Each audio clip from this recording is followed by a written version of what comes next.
ఇంకోటి state spending beyond state resources, అంటే మన శక్తి కంటే ఎక్కువ ఖర్చు పెట్టున్నారు. ఎట్లయిందంటే ఇప్పుడు మీరు చెప్పారు కదా ఇంతకుముందు పేజ్ 30లో ఏమని చెప్పినారు మీరు, ఈ విధంగా చాలా వస్తున్నాయి డబ్బులు. మీరు చెప్పండి సమాధానం మీరే. అన్నిటికంటే ఎక్కువ జీతాలు భత్యాలు 35 చిల్లర వేల కోట్లు.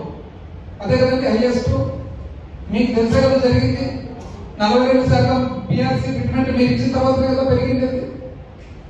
ఈ రోజు నెక్స్ట్ 33,000 కోట్లు వెల్ఫేర్ పెన్షన్స్ మీకు తెలిసే కదా జరిగింది. మీరు మంచి అనుకున్నారో ఇంకోటి అనుకున్నారో మీరు చేసినారు. మీరు చేసిన వల్ల పెరిగింది, అయిపోయింది. మీరు చేసినారు పెరిగింది, మళ్ళీ దానివల్ల మీరెందుకు బాధపడుతున్నారు, వేరే వాళ్ళకు ఎందుకు ఆపాద్యాలను చూస్తున్నారు అనేది పాయింట్. అన్నిటికంటే ముఖ్యం అప్పు, రాష్ట్ర అప్పు.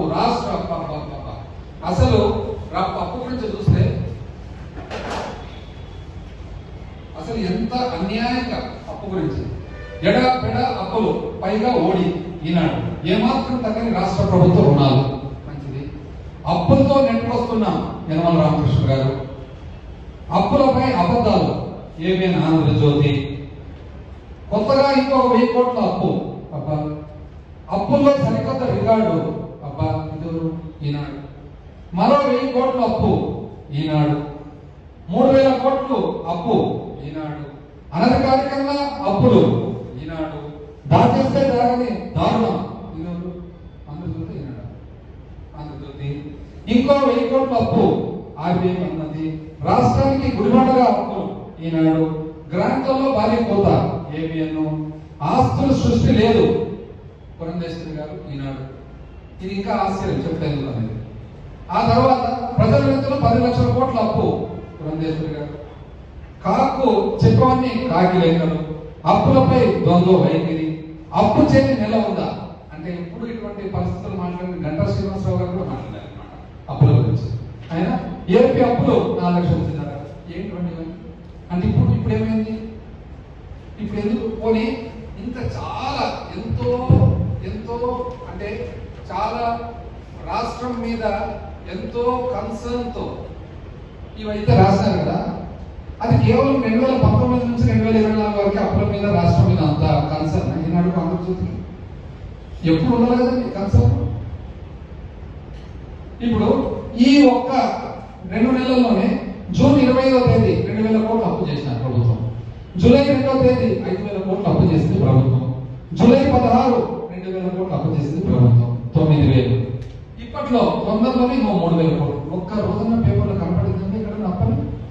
అంటే చాలా కన్సర్న్ కదా రాష్ట్రం మీద, రాష్ట్ర అప్పు మీద.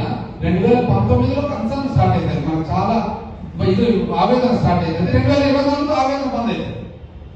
ఇప్పుడు అసలు ఏంటి, అసలు నిజం చెప్పాలంటే 5000 కోట్ల అప్పు అనేది ఎప్పుడు జరగలేదు రాష్ట్ర ప్రభుత్వంలో. 2 సార్లు జరిగేది. ఎప్పుడు తెలిసిన మొన్న టీడీపీ ప్రభుత్వంలో జూలై 2, 2024 5000 కోట్లు. మళ్ళీ అంతకుముందు ఏప్రిల్ 5, 2019 ఎలక్షన్ల సమయంలో ఇంకా తెలుగుదేశం పార్టీ ప్రభుత్వం ఉండగా 5000 కోట్లు.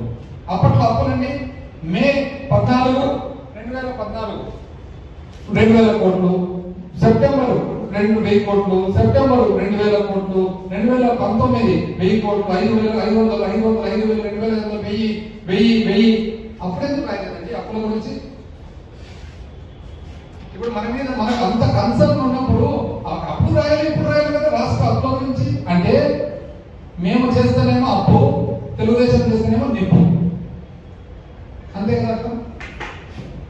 అంటే 5000 కోట్ల అప్పు ఒకటే రోజు 2 దఫాలుగా 2 సార్లు ఈ రాష్ట్ర ప్రభుత్వ చరిత్రలో చేసినప్పుడు ఏ ఒక్కరోజు పేపర్లు ఇవ్వలేదు. చాలా కన్సర్న్. అసలు అప్పు అప్పు ఏమైపోతుంది, అప్పు అప్పు అసలు రాష్ట్రం ఏమంటే అప్పు. నిజం చెప్పాలంటే అప్పు లెక్క చూసుకుంటే గత ప్రభుత్వంలో ఆ 5 సంవత్సరాల్లో పరిమితి, అప్పు ఎట్లా చేసే దానికి కుదరదు, పరిమితి ఉంటుంది. కేంద్ర ప్రభుత్వం ఆర్టికల్ 293 293 కింద పరిమితి ఇస్తుంది. ఆ పరిమితిలో భాగంగా పొరపాటున అప్పులు వాళ్ళు లెక్క చూసుకోక ఆ 5 సంవత్సరాల్లో 28,000 కోట్ల అప్పు పరిమితి కంటే ఎక్కువ చేసి ఆ అప్పును మనం ఈసారి దిద్దుతున్నాం ఈ ప్రభుత్వం. ఇది ఎవరన్నా చూస్తున్నారండి? ఎంత అన్యాయంగా చెప్తారండి అప్పు గురించి.